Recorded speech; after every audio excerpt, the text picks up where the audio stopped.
পরিবারের সুখের জন্য দূরে থাকা মানুষগুলোই জানে ঈদ আনন্দ কতটুকু। প্রবাসীদের ঈদ আনন্দ একটু ভিন্ন হয়। ঈদ আসে ঠিকই, তবে আনন্দটা না আর আগের মতো থাকে না। যারা পরিবারের মুখে হাসি ফোটাতে দেশ ছাড়ে তারা জানে ঈদের আনন্দ কতটুকু। তাদের ঈদে লুকিয়ে থাকে অগণিত ত্যাগের গল্প, নীরবতার গল্প। প্রবাসীদের ঈদ মানে ভিডিও কলে ভালোবাসা আর হৃদয়ে জমে থাকা না বলা অনেকটা অনুভূতি, যেটা চাইলেও প্রকাশ করা সম্ভব হয় না। প্রবাসীদের ঈদগুলো একটু ভিন্ন হয়, তবে অনেকটা কষ্টের হয়। এখানে চাইলেও পরিবার, প্রিয় মানুষগুলোকে কাছে পাওয়া যায় না। দূর থেকে প্রিয় মানুষগুলোকে দেখা ছাড়া আর তেমন কিছুই করার থাকে না। প্রবাসীদের ঈদ মানে হাসির আড়ালে লুকিয়ে থাকা হাজারো না বলা গল্প। মুখে থাকে হাসি, তবে হৃদয়ে থাকে হাজার হাজার মাইল দূরে থাকা নিজের ঘরকে মিস করা। এটাই প্রবাসীর ঈদ। সকল প্রবাসীরা ভালো থাকুক সেই কামনাই করি। আসসালামু আলাইকুম, সবাই কেমন আছেন? আশা করছি দেশ এবং দেশের বাহিরে যে যেখানেই আছেন আল্লাহর রহমতে সবাই সুস্থ এবং ভালো আছেন। আমরাও আলহামদুলিল্লাহ ভালো আছি। সবাইকে ঈদের অনেক অনেক শুভেচ্ছা, ঈদ মোবারক। আশা করছি পরিবার প্রিয়জন নিয়ে আপনাদের সবার ঈদ অনেক বেশি ভালো কেটেছে, আলহামদুলিল্লাহ সবকিছুর জন্য। আজকের ব্লগটা আমি শুরু করেছি ঈদের আগের দিন দুপুর থেকে। এখানে আমি টুকটাক কিছু রান্নাবান্নার প্রিপারেশন নিয়ে নিচ্ছি। আসলে এখানে তো তেমন করে খুব একটা আমেজ থাকে না ঈদের, তারপরও বাসায় তো টুকটাক রান্নাবান্না এগুলোর আয়োজন তো থাকে, তো আজকে ওটাই করে নিচ্ছি।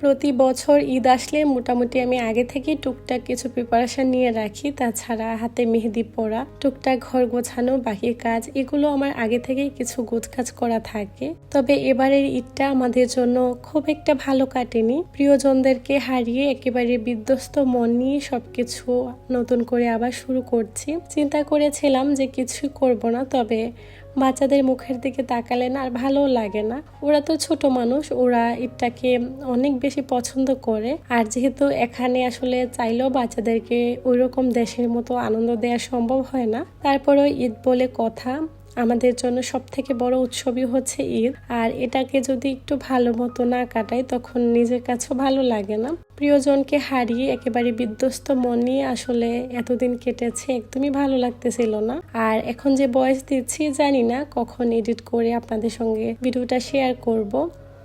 তারপরও দেখি আসলে যদি সময় হয় তখন আপলোড করে দিব। মাঝখানে আমার হাজবেন্ড দেশে গিয়েছিলেন, সব মিলিয়ে না একেবারে মন টন ভালো ছিল না, যার কারণে ঈদের পরেই আসার কথা ছিল। তো পরে টিকিট চেঞ্জ করে সামনের দিকে এনেছিল আর কি, 2-3 দিন আগেই চলে এসেছিল। যেহেতু ঈদ চলে এসেছে, বাচ্চারা এখানে ছিল, তো সব মিলিয়ে আসলে খুব একটা ভালো সময় যায়নি। আজকে প্রায় 2-3 সপ্তাহ যাবত আমাদের খুব একটা ভালো সময় কাটেনি। তো সব মিলিয়ে আসলে দেখা গিয়েছে যে পরিস্থিতি যেমনই হোক না কেন, জীবন কিন্তু চলছে জীবনের গতিতে, তো ওটাকেই মেনে নিয়েছি আলহামদুলিল্লাহ সবকিছুর জন্য। সবাই আমার পরিবারের জন্য দোয়া করবেন যাতে এই কষ্টের সময়গুলো আমরা কাটিয়ে উঠতে পারি। সব মিলিয়ে আসলে এই কয়দিন মন একদমই ভালো ছিল না, কেমন যেন মানে সবকিছু খালি খালি লাগছিল। দূরে থাকি আসলে আপনজনদেরকে যে কি পরিমাণ মিস করি। আমরা যারা প্রবাসে থাকি শুধুমাত্র তারাই এই জিনিসটা খুব ভালো করে উপলব্ধি করতে পারবো। যখন দূর থেকে প্রিয় মানুষগুলোকে হারানোর কথা শুনি তখন যে কেমন যেন কষ্ট লাগে সেটা আসলে বলা যাবে না, খুব খারাপ লাগে।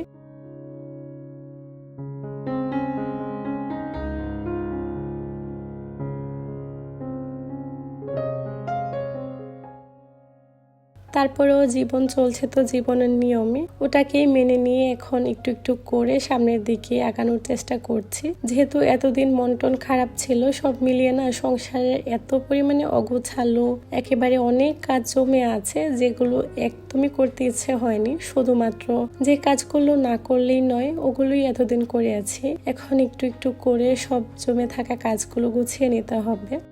তো আজকে চিন্তা করেছিলাম যে কিছুই রান্নাবান্না করব না, যেহেতু আমরা রোজা ছিলাম সবাই, তো দুপুরের দিকে তো রান্নাবান্নার ঝামেলাও ছিল না। তো আমি এখানে একটু করে দই বসাবো ওটাই ভেবেছি প্রথমে, পরে মনে হলো যে না, একটু করে রসমলাই বানিয়ে নিই।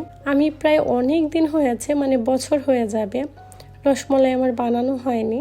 যখন খেতে ইচ্ছে করে মাঝে মধ্যেই বাহির থেকে নিয়ে আসি, ওভাবে করে না বাসায় বানাইনি। আজকে অনেক বছর পর আমি রসমলাই বানিয়ে নিচ্ছি। আগে তো প্রায় বানাতাম, তবে আজকে অনেক দিন পর বানিয়েছি। বেশ টেনশনও কাজ করছিল যে হবে কি হবে না, তারপর দেখলাম যে না, বেশ ভালোই হয়েছে। প্রথমে আমি ছানাটা কেটে নিয়ে তারপর এটাকে একটা সুতির কাপড়ের উপরে রেখে দিয়েছিলাম যাতে পানিটা ভালো করে ঝরে যায়। তারপর হাত দিয়ে মুথে আমি এরকম ছোট ছোট কিছু বলের মতো বানিয়ে নিয়েছি, আর কিছুগুলো একটু লম্বাটে করে রেখেছি আর কি, যে যেরকম শেপে পছন্দ করেন। তারপর এটাকে আমি চিনি শিরায় কিছু সময় জাল করে নিয়েছি, 4-5 মিনিট হবে। তারপর কিন্তু মিষ্টিগুলো একেবারে ফুলে ডাবল হয়ে গিয়েছে। একটু চিনি দিয়ে সামান্য ক্যারামেল তৈরি করে নিয়েছি যাতে রসমালাইয়ের কালারটা সুন্দর আসে। একটু লিকুইড দুধ দিয়ে আমি এটাকে জাল করে নিয়েছি। এই দুধটা আমি আগে থেকে একটু জাল করে ঘন করে রেখেছিলাম।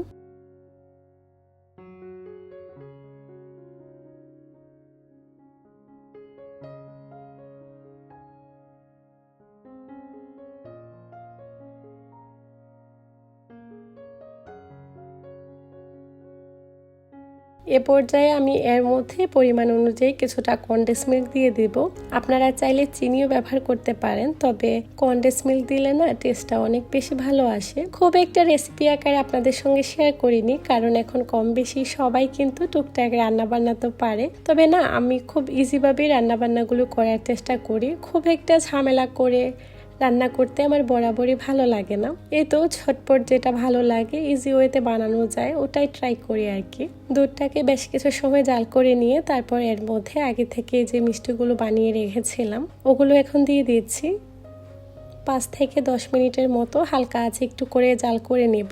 তারপর আমি চুলাটা বন্ধ করে দেব। এই তো এর মধ্যেই কিন্তু রসমালাই পুরোপুরিভাবেই রেডি হয়ে যাবে, আর খেতেও কিন্তু খুব মজা হয়। তো আপনারা যদি কনডেন্স মিল্ক দিতে না চান, এক্ষেত্রে চিনিও ব্যবহার করতে পারেন।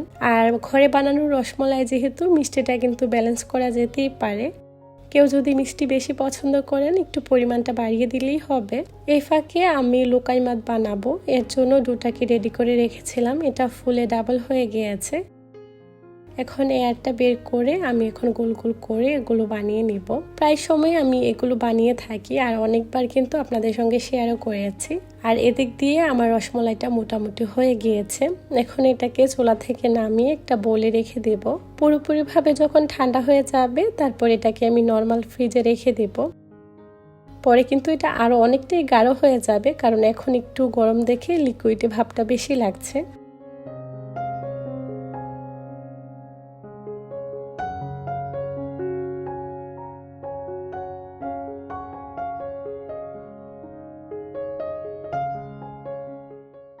আগে দেখা যেত আমি রান্নাবান্না খুব একটা পারতাম না, তবে অনেক মেয়েরাই আছে এখন খুব ভালো ভালো রান্না করতে জানে।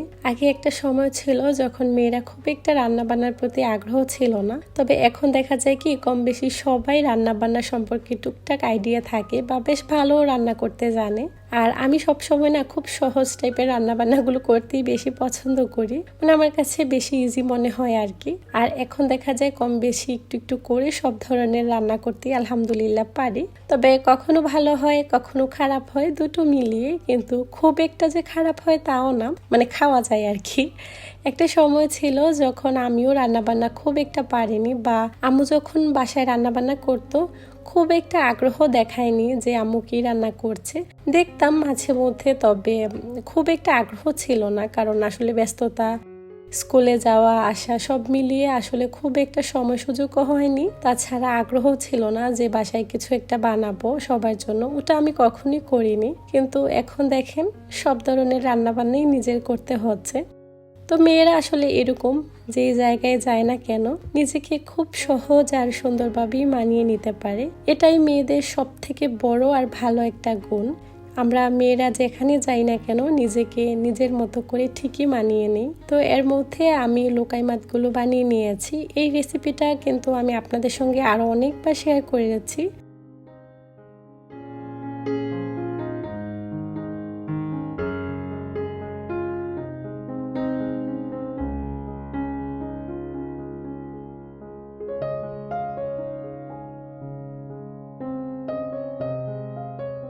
এই রেসিপিটা বানাতে যেমন সহজ, খেতে অসম্ভব মজার হয়। আর সব থেকে সহজ ব্যাপার হলো এটা খুব কম সময়ের মধ্যে রেডি হয়ে যায় আর খুবই তৃপ্তিদায়ক একটা খাবার। এই তো এর মধ্যে ইফতারের সময় হয়ে গিয়েছিল, আমি সবকিছু রেডি করে নিয়েছি। বাসায় ফল ফ্রুট ছিল, ওগুলো কেটে নিয়েছি। সাথে আমি একটু মিল্কশেকও বানিয়ে নিয়েছি আম দিয়ে আর কলা দিয়ে। মিল্কশেকটাও খেতে অসম্ভব মজা হয়েছিল।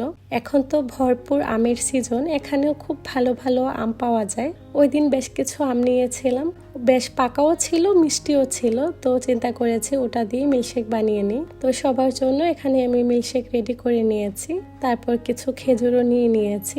এগুলো দিয়ে আলহামদুলিল্লাহ আমাদের ইফতারটা সেরে নিয়েছিলাম।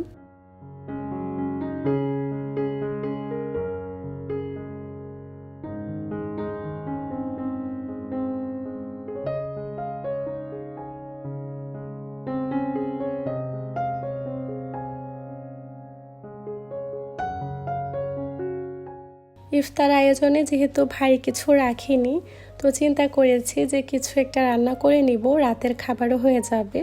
এর জন্য এখানে একটা আমি মুরগি কেটে নিয়েছি, মাঝখান থেকে একটু একটু করে দাগ কেটে দিয়েছি। এটা দিয়ে আজকে আমি একটু অ্যারাবিয়ান খাপসা টাইপের কিছু রান্না করতে চাচ্ছি, তবে প্রপার রেসিপিতে না, আমি আমার মতো করেই রান্না করছি।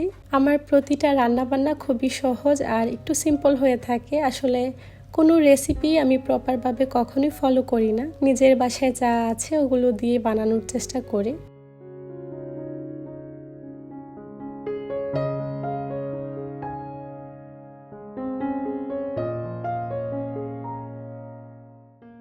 তবে এই ধরনের রান্নাগুলোতে প্রপার রেসিপিতে রান্না করলে আসল স্বাদটা পাওয়া যায়। মাঝে মধ্যে এই ধরনের রেসিপিগুলোতে নিজের মতো করে একটু এদিক সেদিক করি, যাতে খেতে অন্যরকম লাগে আর কি, ওটার জন্য। তবে এভাবে আমি আরো অনেকবার রান্না করেছি, খুব ভালো হয়েছে খেতে, যার কারণে আজকে ওভাবেই রান্নাটা করে নিচ্ছি। এখানে আমি শুকনো যে মশলা, এগুলোর মধ্যে একটু করে তান্দুরি মশলা, মরিচ গুঁড়ো, সামান্য একটু হলুদ গুঁড়ো, জিরার গুঁড়ো, স্বাদ মতো লবণ নিয়ে নিয়েছি।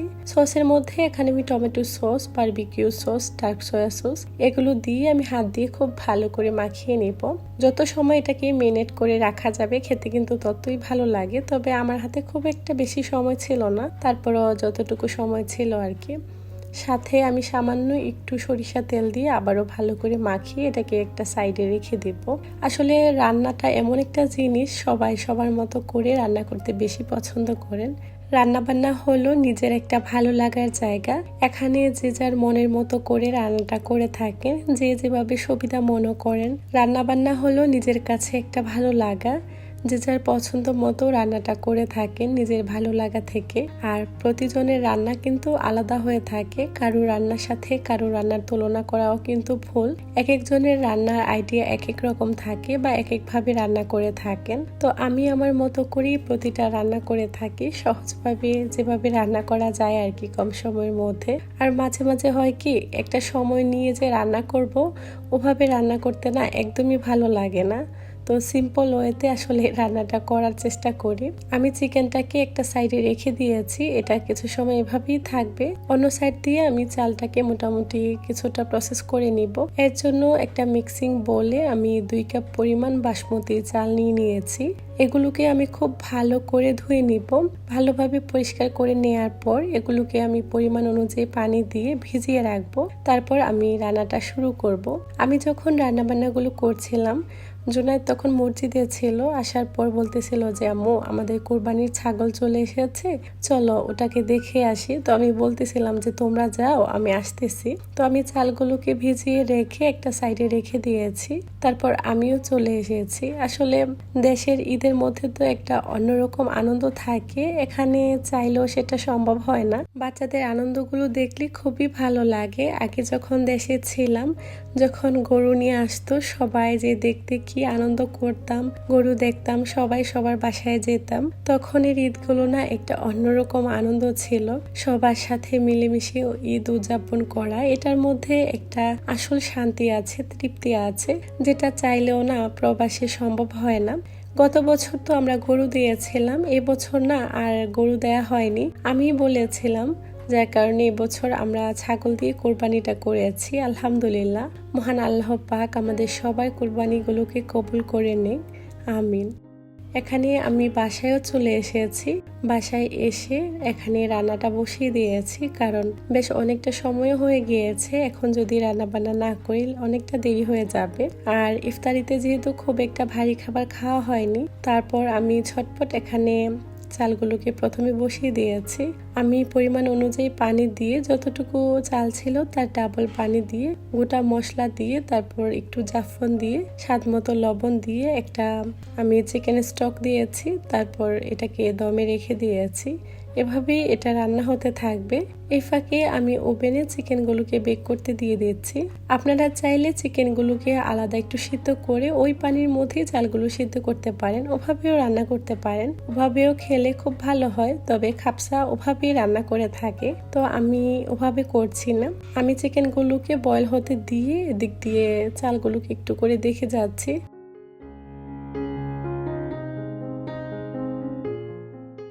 চিকেনটাকে বেক করতে দিয়ে এদিক দিয়ে আমার চালগুলো মোটামুটি হয়ে গিয়েছিল। নেড়ে চেড়ে ভালো করে মিশিয়ে নিলাম। এই তো এর মধ্যে আমার রান্নাটা পুরোপুরিভাবে হয়ে গিয়েছে। উপর দিয়ে সামান্য একটু পেঁয়াজ বেরেস্তা আর কিছু বাদাম ভেজে দিয়েছি। এই তো রান্নাবান্না হয়ে গিয়েছে, আমরা সবাই এখন খেতে বসেছি।